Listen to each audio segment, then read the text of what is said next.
Hello guys, অবশেষে আমরা স্বপ্নপুরী চিড়িয়াখানার ভিতরে ঢুকেই পড়লাম। তো আপনারা দেখতে থাকেন। এটা হচ্ছে মুরগি। এটা কি মুরগি আপনারা সবাই নাম জানলে কমেন্টে বলবেন।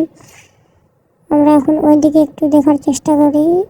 এখানে এখানে তো বানর নাকি এটা? Wow, it's so beautiful. বানরের মুখে কি দিছে? আইসক্রিমের ঠোলে কি গোটা আইসক্রিম দেবে এটা? ওয়াও, সে বানরকে বাদাম দিলে সে নাকি নিজের হাতে ছিলে খাচ্ছে। আহা, এ কি অপূর্ব দৃশ্য! ওয়াও, বানর এই নাও, আমার একটা নাও। দেখতে পাওনি?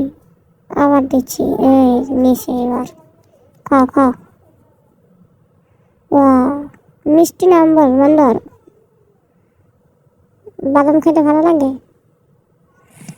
এখানে কি আছে? এখানে ওয়াও, সাদা ময়ূর। So beautiful. আপনারা কি সাদা ময়ূর দেখেছেন? অবশ্যই কমেন্টে জানাবেন। এ কি? এটা তো গেছো বা, খুব সুন্দর বাঘ। তো এটা বিলাই না বাঘ ছিল? এ নাকি নিজের হাত দিয়ে বাদাম দেয়। দেখি, আমি চেষ্টা করবো।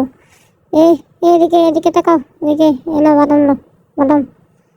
আমি তো হাতাই পাচ্ছি না গাইস, থামেন, একটা বুদ্ধি করি। আব্বু দিয়ে দিল বাদাম, আব্বুর হাত থেকে নিয়েছে। এখন আমরা ওইদিকে যাওয়ার চেষ্টা করবো, হরিণের কাছে। কি রে, এটা কি পানি? আর এখানে বানর। ও, চলে এসেছি হরিণের কাছে। হরিণের শিংগুলো খুব সুন্দর। তো হরিণটা বড় বড়, হরিণের চোখও সুন্দর। ওয়াও, হরিণের গায়ে আমরা হাত টাচ করলাম।